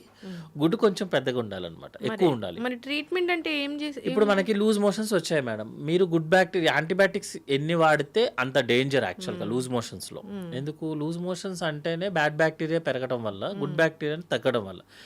నేను మళ్ళీ యాంటీబయాటిక్స్ ఇస్తాను, యాంటీబయాటిక్ ఏం బ్యాడ్ బ్యాక్టీరియా మీద పనిచేస్తాను రూల్ ఎక్కడ ఉందా? గుడ్ దాన్ని కూడా చంపిస్తుంది. అందుకే మీరు ఏ లూజ్ మోషన్స్, చిన్నపిల్లలకైతే అసలు యాంటీబయాటిక్స్ యూజ్ చేయము, ఓన్లీ ప్రోబయాటిక్స్. పెద్దవాళ్ళకి కూడా మీరు ప్రిస్క్రిప్షన్స్ చూస్తే యాంటీబయాటిక్తో పాటు గుడ్ బ్యాక్టీరియా కూడా రాస్తారు యాక్చువల్గా. ప్రోబయాటిక్ కంపల్సరీగా లేనిదే యాంటీబయాటిక్ పని ఉందన్నమాట. సో ఈ యాంటీబయాటిక్ వెళ్ళి బ్యాడ్ బ్యాక్టీరియాని చంపుతుంది, మనం గుడ్ బ్యాక్టీరియాని ఇంక్రీజ్ చేస్తాం. అప్పటికి మాత్రం అది కూడా మీరు చూడండి, లూజ్ మోషన్స్ వచ్చినప్పుడు ఎవడు కూడా ఒక రోజులో ఆగిపోయిందని చెప్పడు, మినిమం 3-4 రోజులు పడుతుంది. మరి గుడ్ బ్యాక్టీరియా ఇస్తున్నాను, యాంటీబయాటిక్స్ ఇస్తున్నాను, తగ్గాలిగా ఇమీడియట్గా. అంటే ఏంటంటే లోపలంతా క్లీనింగ్ ప్రాసెస్ అయిపోయిన తర్వాత మాత్రమే తగ్గుతుంది. సో జనరల్గా ఇప్పుడు అందరూ అడిగే క్వశ్చన్ ఏంటంటే నాకు గట్ హెల్త్ ఇంప్రూవ్ చేసుకోవాలి సార్, నెలకోసారి గుడ్ బ్యాక్టీరియా వేసేయమంటారా అంటాడు, ఏదో షాప్లో దొరికినట్టు. దొరుకుతున్నాయిగా ప్రోబయోటిక్స్. మనకి బ్యాక్టీరియా కానీ వైరస్ కానీ ఎవ్రీ 6 monthsకి ఒకసారి చేంజ్ అవుతూ ఉంటుంది మేడం. స్ట్రెయిన్ 1, 2, 3 స్ట్రెయిన్స్ చేంజ్ అవుతాయి. మీకు good bacteria bad bacteria problem ఎప్పుడు వస్తుంది అంటే మీకు మోషన్ సరిగ్గా అవ్వకపోతే. When your motion is normal, your gut is good. మీరు కనుక బ్యాడ్ గట్ ఉందనుకోండి, మీ మోషన్ నార్మల్ అయ్యే ఛాన్సే లేదు. డయాబెటిక్స్లో అసలు గట్ హెల్త్ ఉండదా? డయాబెటిక్లో ఏంటంటే మూమెంట్ ప్రాబ్లం వస్తుంది మరి. డయాబెటిక్ పేషెంట్స్ అందరికీ కూడా నర్వ్స్కి బ్లడ్ సర్క్యులేషన్స్కి డయాబెటీస్ వస్తుంది. వాటికి కూడా మూమెంట్ తగ్గుతుంది. సో బవల్ మూమెంట్ తగ్గిపోతుంది, వాడికి మూమెంట్ ప్రాబ్లం, అంతేగాని మోషన్ ప్రాబ్లం కాదు అది. సో మూమెంట్ ప్రాబ్లం వచ్చినప్పుడు సరే అతని కాలు నడవడం కూడా తగ్గుతుంది కదా, సెన్సేషన్ తగ్గుతుంది. అందుకని అతన్ని మనం ఫైబర్ పౌడర్స్ కానీ లాక్సేటివ్స్ అంటే మోషన్ సిరప్ కానీ యూస్ చేసుకోమంటాం. గుడ్ బ్యాక్టీరియా ఎక్కువ రోజులు వాడితే కాన్స్టిపేషన్ వస్తుంది పేషెంట్కి. అందుకే మనం ప్రోబయాటిక్స్ కనుక 1 week కన్నా ఎక్కువ వాడితే you will get constipation. Natural probiotic అంటే చద్దన్నం నిజంగా అంత మిరాకిల్ చేస్తుందా? న్యాచురల్ ప్రోబయాటిక్ అంటే చద్దన్నం కన్నా పెరుగు మజ్జిగ మేడం. అందులో చద్దన్నమా అది మీ ప్రోడక్ట్ మీ ఇష్టం. దాంట్లో రైస్ ఏమి రాత్రి రైస్ని పొద్దున్నే కూర్చోబెట్టుకొని అంటే వన్స్ అపాన్ ఎ టైమ్ మనము సారీ టు సే ఒక లడ్డు ఉంది, ఫేమస్ లడ్డు, ఇంతకుముందు 10 days ఉండేది మేడం బయట పెడితే. ఇప్పుడు ఉంటుందా? ఉండదు కదా. సో చద్దన్నం అంటే ఇప్పుడున్న సిచ్యువేషన్లో అన్నం ఇంపార్టెంట్ కాదు, యాక్చువల్గా పెరుగు మజ్జిగ ఇంపార్టెంట్. నా వైపు నుంచి అయితే పెరుగు మజ్జిగ, ఎందుకంటే అన్నం మనం పెట్టిన వెంటనే నెక్స్ట్ రోజు మార్నింగ్కి పాడవుతుంది మేడం. సార్ అది అనేది అంత సేఫ్ అని నేను అనుకోవట్లేదు. బట్ ఏంటంటే it's personal experience madam. Actually అంటే తినే అతను హ్యాపీగా ఉన్నాడు అనుకోండి, మేబీ అతని బాడీకి సెట్ అయిందేమో, మన బాడీకి సెట్ అవ్వకపోతే కష్టం అవుతుంది కదా. కానీ పెరుగు మజ్జిగ అనేది safe, that is all time proven. ఈరోజు ప్రూవెన్ అయింది కాదు యాక్చువల్గా. పెరుగు మజ్జిగ అనేది గట్ హెల్త్ కానీ ఇంపార్టెంట్, అందులోనే బ్యాక్టీరియా ఉంటుందని అందరికీ తెలిసింది, దట్స్ ప్రూవెన్. బట్ పెరుగు మజ్జిగ తినడం అనేది పాష్ కాదు, ప్రోబయాటిక్ టాబ్లెట్స్ వేసుకోవడం అనేది dieting. I'm doing dieting and intermittent fasting. పెరుగా దీంట్లో ఇంత ప్రోటీన్ ఉంటుంది అసలు. పెరుగులో ప్రోటీన్ ఉంటుంది, పెరుగులో ప్రోటీన్ ఉంటుంది, అది తినము. కానీ నాన్ వెజ్ అంటే ఒక పీస్ 1 chicken piece like 110 ఎంత బాగుంటుందో. అవును మేడం, అంత బాగుంటుంది. కానీ బట్ న్యాచురల్ ప్రొడక్ట్స్ ఎందుకు అంటే మన ఇంట్లో జరిగే ఫుడ్ మనం చాలా రోజులు తీసుకోవడానికి ఉంటుంది. మనం సపరేట్గా ఒకటి ప్రిపేర్ చేసేది మనం ఎప్పుడు చేయలేం. మీరు సపోజ్ ఒక గేటెడ్ కమ్యూనిటీలోనో అక్కడ ఉన్నాను అనుకుందాం, రోజు వాకింగ్ చేయడం అనేది మీకు చాలా ఈజీ. జిమ్కి వెళ్ళడం కూడా ఓకే మేనేజబుల్. బయటికి వెళ్ళటం అనేది ఒక ప్రోగ్రామ్, అది కంటిన్యూ చేయడం అనేది మీకు తెలుసు. జిమ్ 100 మంది కడితే 2 కూడా వెళ్ళరని నాకు తెలిసిన జిమ్ ఫ్రెండ్ చెప్పింది. బట్ రోజు చేయగలిగేది చేస్తే 1 monthకి 2 రోజులు కూడా వెళ్ళాం. రోజు చేయగలిగే పని చేస్తే, రోజు చేయగలిగే ఫుడ్ తింటే లైఫ్ లాంగ్ ప్రశాంతంగా ఉంటుంది. ఇంకా ప్రాబ్లమ్స్ వస్తుంది మేడం. ఇప్పుడు స్మోక్ చేసే అతను, ఆల్కహాల్ చేసే అతనికి క్యాన్సర్ రాదు, ఏమి చేయనోడికి వస్తుంది. జిమ్ చేయనోడికి ఏమి రాదు, జిమ్ చేసేవాడు జిమ్లోనే పోతుంటాడు. అలాగని జిమ్ అనేది చేయడం అనేది రాంగ్ అని చెప్తామా? దట్ ఈస్ అతన్ని పర్సనల్ ప్రాబ్లం, దానికి మనమే వైడ్గా చేయటం కాదు. బట్ ఏంటంటే ఆ ప్రోడక్ట్ ఈ ప్రోడక్ట్ అనేది వాళ్ళ పర్సనల్ ప్రాబ్లం, పర్సనల్ ఎజెండాస్ లాగా అనమాట. నైట్ ఏం తినాలి డాక్టర్ గారు? అసలు నైట్ జనరల్గా మనం తినే ఫుడ్లో 1/4 ఫుడ్ తీసుకోమని చెప్తాం మేడం. అంటే మనం సపోజ్ 100 grams తీసుకుంటున్నాం అనుకుందాం, morning 50 grams, afternoon 50 grams, night 50, మీ రిమైనింగ్ 25, 50 grams. అంటే 1/4 of our food night time. అది కూడా ఏంటంటే ఆయిలీ స్పైసీగా కాకుండా లైట్గా తీసుకోమని చెప్తాం. నా వైపు నుంచి మాత్రం అంటే నేనంటే లైక్ సర్జన్స్ పర్స్పెక్టివ్లో ఏంటి అంటే food is not important actual, అందులో యాడ్ చేసే స్పైసెస్ ఇంపార్టెంట్. నెక్స్ట్ ఏంటంటే ఫుడ్కి మీరు పడుకునే దానికి మినిమం 2 hours అన్న గ్యాప్ పెట్టుకోమని చెప్తాము, ఎందుకంటే డైజెషన్ ప్రాసెస్ అవ్వాలి కదా. సో గ్యాప్ పెట్టుకోమని చెప్తాము. ఒకవేళ ఎవరికైనా ఎసిడిటీ ఎక్కువ ఉంది అంటే చాలామంది మిల్క్ తాగుతారు నైట్ టైం. అలాంటి మిల్క్, డ్రై ఫ్రూట్స్ తినడాలు, స్వీట్స్ తినడాలు, అన్నం తినగానే మిల్క్ తాగితే మంచిది అంటారు డాక్టర్. మిల్క్ ఇండియన్ సెటప్లో మేడం 20% to 25% ఐ థింక్ మీ ఏజ్ 25 years దాటిన తర్వాత మిల్క్ అరగదు. అవునా? ఎసిడిటీ ప్రాబ్లం ఉన్న వాళ్ళకి life style modification, sleep, stress ఇవి ఎంత ఇంపార్టెంట్, లేకుండా ఉండటం ఇంపార్టెంట్. ఒక్క ఫుడ్ ఐటమ్ వల్ల మాత్రమే ఎస్డిటీ వస్తుందని proven, that is milk. Plain milk అనమాట, అంతే తప్పించి కాఫీ టీ కాదు. మనం ఏదైనా మిల్క్ ఆపరా బాబు అంటే మిల్క్ సంబంధించిన ప్రతి ప్రోడక్ట్ ఆపేస్తాం యాక్చువల్గా, అది కాదు. మిల్క్ ఒకటే ప్రూవెన్. సో 25% పీపుల్కి మోర్ దాన్ 25 years దాటిన తర్వాత జనరల్గా మిల్క్ అరగదు. సో వాళ్ళని మనం మిల్క్ ఆపమనే చెప్తాం యాక్చువల్గా. సో జనరల్గా అందులో ఉన్న కాల్షియం కన్నా మనకి మామూలుగా నాన్ వెజ్లోనే ఎక్కువ కాల్షియం వస్తుంది. సో ఏదో నిద్ర కోసం కొంతమంది తాగుతారు యాక్చువల్గా, అవును. అది తాగకపోతే వాళ్ళకి ఇబ్బంది వస్తుంది. మీకు ఇబ్బంది అనిపిస్తే మాత్రం తాగండి, స్పెసిఫిక్గా మాత్రం నో. ఎస్. అయితే డాక్టర్ గారు, ఇప్పుడు నైట్ పూట మీరు అన్నీ చెప్పారు, ఇవన్నీ ఏం తినకూడదులేని, పెరుగన్నం తినొచ్చా అంటే పెరుగు తినొద్దు అంటారుగా? నైట్ పెరుగు తింటే గురక వస్తుంది. నైట్ అంటే గురక అనేది యాక్చువల్గా ఎయిర్ లోపలికి వెళ్ళే సిస్టమ్ యొక్క ప్రాబ్లం మేడం, లేకపోతే ముక్కు నుంచి లోపల వరకు వెళ్ళే ప్రాబ్లం. అది ఒక ఫుడ్తో వచ్చేదానికి కాదు యాక్చువల్గా. సో నైట్ పెరుగు తినొద్దు అని అంటే, సపోజ్ మీరు తిన్నప్పుడు మీకు ఇండైజెషన్ లాగా అనిపించింది అనుకోండి, దాన్ని అవాయిడ్ చేస్తాం తప్ప పెరుగుకి గురకకి సంబంధం లేదు. గురక అనేది మనం ఎయిర్ స్ట్రీమ్ లైన్లో వెళ్తే గురక రాదు. ఎయిర్ స్ట్రీమ్ లైన్లో వెళ్ళకుండా మధ్యలో ఏదైనా సైనస్ ప్రాబ్లమో, లేకపోతే టాన్సిల్స్ పెరిగాయో, ఎడినాయిడ్స్ పెరిగాయో, లేకపోతే బ్యాక్ సైడ్ ఉన్న వాల్ కనుక ఎక్కువ మూవ్మెంట్ వచ్చేస్తుంది అనుకోండి, లేకపోతే పేపర్ మూవ్ అయినట్టు మూవ్ అయిపోతే గురక వస్తుంది. గురకకి పెరుగుకి ఎట్లా అంటే మచ్చేస్తే జాండీస్ తగ్గినట్టు, మందేస్తే పాము కాటు తగ్గినట్టే ఉంటుంది. అంటే ఎవిడెన్స్ ఉండదు మేడం యాక్చువల్లీ, ఇవన్నీ ఏంటంటే పర్సనల్ ఎక్స్పీరియన్సెస్. ఇప్పుడు మీరు అన్నట్లుగా గట్ హెల్త్ బాగుందో లేదో చూసుకోవాలి. ఎప్పుడైనా గట్ హెల్త్ బాగుందో అనేది టెస్ట్లు ఏమి ఉండదు, మన మోషన్ బాగా వస్తే బాగున్నట్లు. ఎప్పుడైనా పొట్ట కోసం టెస్ట్ వెళ్ళాలా డాక్టర్ గారు?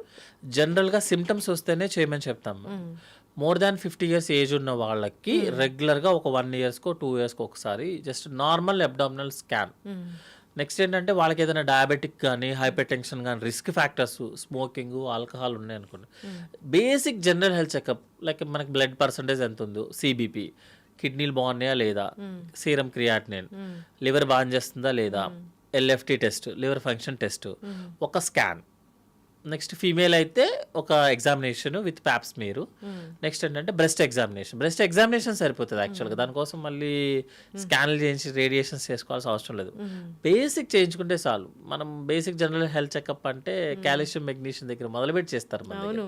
అట్లా కాదు, basic health checkup 50 years age దాటిన తర్వాత చేసుకోవచ్చు. ముందు వేస్ట్ మేడం, ముందు పెద్ద వాడికి కంప్లైంట్ ఉంటే తప్ప ముందు అంటే రికమెండెడ్ కాదు యాక్చువల్గా.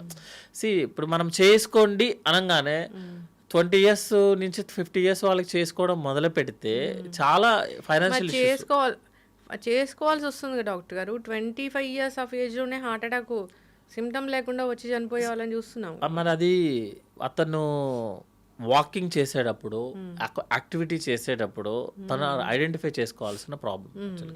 అలాంటి వాళ్ళు 1,00,000 మందిలో ఒకళ్ళు, 10 లక్షల మందిలో ఒకళ్ళు ఉంటారు. అలా ఆ ఒక్క పర్సన్ కోసం మనం 1,00,000 మందికి 2D ఎక్కువ కొట్టామనుకోండి, క్రోర్స్ ఆఫ్ రూపీస్ కదా. మనకున్న దాంట్లో సోషియో ఎకనామికల్ కండిషన్లో కష్టము. మీరు చెక్ చేయించుకుంటారు, లోపల ఏదో ఒకటి, ప్రపంచంలో ఎవరు నార్మల్ ఉండదు, ఎవరి హార్ట్ నార్మల్ ఉండదు. నేను హార్ట్ చెక్ చేయించుకున్నా కూడా వాళ్ళలో కొంచెం వీక్నెస్ ఉందని వస్తుంది, అది పట్టుకొని నేను ప్రపంచం అంతా తిరిగి వస్తాను. అట్లా కాకుండా ఏంటంటే మీరు వెన్ కంపేర్ టు లాస్ట్ ఇయర్తో పోలిస్తే మీ యాక్టివిటీ తగ్గిందా ఈ ఇయర్? మీరు వాకింగ్ 1 kilometer చేయాల్సిన వాళ్ళు 1/2 kilometer చేస్తున్నారా? ఆకలి తగ్గిందా? Complaint is important. ఒకవేళ ఏదన్నా మీకు డౌట్ అనిపించింది అనుకోండి, 6th sense అంటారా, 7th sense అంటారా, అది డిఫరెంట్ స్టోరీ. అనిపించింది అనుకోండి, ఇమీడియట్గా టెస్ట్ చేయించుకోండి. బట్ మోనోపోలీగా ఎవ్రీ 20 years దాటిన వాళ్ళందరూ టెస్టులు చేయించుకోండి అంటే financially is not good actually, for health also not good. చక్కటి ఇన్ఫర్మేషన్ డాక్టర్ గారు, చాలా చక్కగా చెప్పారు. ఇబ్బంది అనిపిస్తుంది అంటే మనకు తెలుస్తుంది, ఏదైనా ప్రాబ్లం ఉంది లోపల అంటే మనకు ప్రీ సిమ్టమ్స్ అనేవి ఎంతో కొంత తెలుస్తాయి. సర్జరీ అయిపోయిన ఎంత మేజర్ సర్జరీ అయినా చేసిన పేషెంట్ని, ఎనీ సర్జరీ మీరు క్వశ్చన్ అడగండి, ఫస్ట్ పేషెంట్ అడిగే క్వశ్చన్ ఏంటి అని, ఎలా ఉంది అని అడుగుతారు. సార్ నాకు బాగుంది అంటే అది అబౌట్ టు డిశ్చార్జ్, ఇంకా పెద్ద ప్రాబ్లం లేదు. సార్ నిన్నటితో పోలిస్తే ఈరోజు నాకు ఎక్కడో ఇబ్బంది ఉంది అన్నాడు అనుకోండి, అంతే లోపల ఏదో సినిమా అవుతుంది. సో ఎనీ డాక్టర్ ఒక్కటే క్వశ్చన్ అడుగుతారు, నీకు ఎలా ఉంది అని అడుగుతారు. నెక్స్ట్ క్వశ్చన్, నిన్నటితో పోలిస్తే నీకు మంచిగా అనిపిస్తుందా, లేకపోతే నిన్న పెయిన్తో పోలిస్తే ఈ రోజు నీకు మంచిగా అనిపిస్తుంది. ఎందుకంటే మనం కంపారిజన్, ఎప్పుడు కంపారిజన్లే. ముందు రోజుతో పోలిస్తే మీరు ఈ రోజు ఎలా ఉన్నారు, అది సర్జరీ అయిన పేషెంట్. మామూలు పేషెంట్ కూడా అంతే. లాస్ట్ వీక్‌తో పోలిస్తే నువ్వు ఎలా ఉన్నావు? యు ఆర్ నాట్ హ్యాపీ కదా! యు ఆర్ నాట్ హ్యాపీ అంటే మెంటల్లీ కాదు. ఫిజికల్లీ యు ఆర్ నాట్ ఏదో తేడా కొడుతుందనుకోండి. ఆ తేడా కొడుతుందన్న దాన్ని వేరే దాంట్లోకి పెట్టుకోకూడదు. నేనేదో తిన్నాను లేరా అందుకే అలా అయింది. నేను 4, 5 సార్లు ట్రావెల్ చేశాను లేరా అట్లా వద్దు. ఏదన్నా డౌట్ అనిపించినప్పుడు కన్సర్న్ స్పెషలిస్ట్ దగ్గరికి వెళ్ళటం, ఒకసారి చూపించుకోవడం, ఏమీ లేదు బేసిక్ టెస్ట్. ఊరికే ఎక్కువ టెస్టులు చేయించుకోవడం కూడా కరెక్ట్ కాదు. పానిక్ అటాక్స్ ఎక్కువైపోతుంది అనమాట. ఇప్పుడు మేము జనరల్గా లివర్ స్కాన్ చేశారనుకోండి, అల్ట్రాసౌండ్ సరిపోతుంది. సిటీ స్కాన్ చేపిస్తే లోపల ఏదో ఒకటి కనిపిస్తుంది. కనిపించింది కదా అని అది ఏమీ లేకపోయినా దాని చుట్టూ తిరిగే వాళ్ళు చాలా మంది ఉంటారు డాక్టర్. సో ముందు అదేదో అంటారు కదా, ముందు నీ మాట నువ్వు విను ఫస్ట్, నీ మైండ్ మాట నువ్వు విను ఫస్ట్. దాన్ని బట్టి early alert, than lakhs of investigations. చక్కగా చెప్పారు డాక్టర్ గారు. చాలా చక్కటి మాటలు ధైర్యాన్ని ఇచ్చాయి అనుకోవాలి. అందరూ ఏం తినొద్దంటారో తినమని చెప్పారు, ధైర్యంగా ఉండమని చెప్పారు. ప్రతిదానికి టెస్ట్ అవసరం లేదు, తెలుస్తుంది మనకి ఏది మనము నార్మల్గా తీసుకోవాలి, అబ్నార్మల్గా తీసుకోవాలనేది. నిన్నట్లాగా నేను ఈరోజు లేను అంటే డాక్టర్ దగ్గర ఖచ్చితంగా వెళ్ళాల్సిందే, అది మనకు అర్థమవుతుంటుంది. సో ఆయాసం వస్తుందంటే ఖచ్చితంగా డాక్టర్ దగ్గరికి వెళ్ళాల్సిందే. సో ఇవి మనం అవాయిడ్ చేయకూడదు థింగ్స్ అనేవి. సో ఖచ్చితంగా డాక్టర్ని సంప్రదించాలి, టెస్టులు చేయించుకోవాలి వాళ్ళు చెప్పినట్లు. మళ్ళీ ఇక్కడ కూడా ఉంటుంది, డాక్టర్ టెస్ట్ చేయించుకోమంటే అమ్మో నాకు డాక్టర్లు ఎందుకు ఇన్ని టెస్టులు రాస్తారు అనేది కూడా క్వశ్చన్ వస్తూ ఉంటుంది. అంటే మనకి కంప్లైంట్ ఎంత సివియర్గా ఉన్న దాన్ని బేస్ చేసుకొని రాస్తారు జనరల్గా. ఏదో ఒక 100 మందిలో ఒకటి కొంచెం అటు ఇటు ఉంటుంది. అలాగని మనం 99కి నెగ్లెక్ట్ చేసుకుంటే వెళ్ళలేము కదా. చాలా మంది పేషెంట్స్ ఇబ్బంది అవుతుంది. ఇప్పుడు రీసెంట్గా సార్ కూడా పెద్ద సార్ చెప్పారు, గ్యాస్ట్రోలో పెద్ద సార్ కూడా చెప్పారు, కంపేర్ టు జామకాయతో అవకాడలో నీకేం రాదంటారు. బట్ అవకాడ తినటం అట్లా కాదు, బేసిక్ మనకు లోకల్గా ఏదైతే అవైలబిలిటీ ఉంటుందో అది హ్యాపీగా తినచ్చు. ఎగ్జాటిక్ వెళ్ళాల్సిన పని లేదు. అది ఎగ్జాక్ట్గా వెళ్ళే వాళ్ళు వెళ్తారు ఎప్పుడు, బట్ దాన్ని ఏమి పట్టుకొని అసలు లోకల్గా దొరికేదాన్ని రెండు సేమ్ ప్రొడక్ట్స్ ఉంటాయి. ఒకళ్ళు కొంచెం అటు ఇటు వాల్యూస్ ఎక్కువ ఉంటాయి, బట్ ఇది రెగ్యులర్, అది అబ్నార్మల్, అది చేయలేం మనం యాక్చువల్గా. చక్కటి ఇన్ఫర్మేషన్ డాక్టర్ గారు, ఫాలో అవ్వాలని కోరుకున్నాం. గట్ హెల్త్ అందరి మైండ్లో ఈ గట్ హెల్త్ అనేది ఉంది, బాగుందా లేదా అనేది మీరు చెప్పారు 2-3 మాటలు, దాన్ని బట్టి వాళ్ళు ఫాలో అవ్వచ్చు. దానికోసం పెద్దగా టెస్టులు చేయించుకోవాల్సిన పని అయితే ఏం లేదు. బాగాలేదనిపించినప్పుడు డాక్టర్ దగ్గరికి వెళ్తే వాళ్ళే చెప్తారు ఎట్లా దాన్ని కరెక్ట్ చేసుకోవాలని. ఫాలో అవ్వాలని కోరుకుందాం డాక్టర్ గారు. 50 ఏళ్ళ తర్వాత టెస్టులు అవసరమైతే అందరూ ఖచ్చితంగా చేయించుకోవాల్సిందే. ఎస్, చక్కటి ఇన్ఫర్మేషన్ అండి, ధన్యవాదాలు.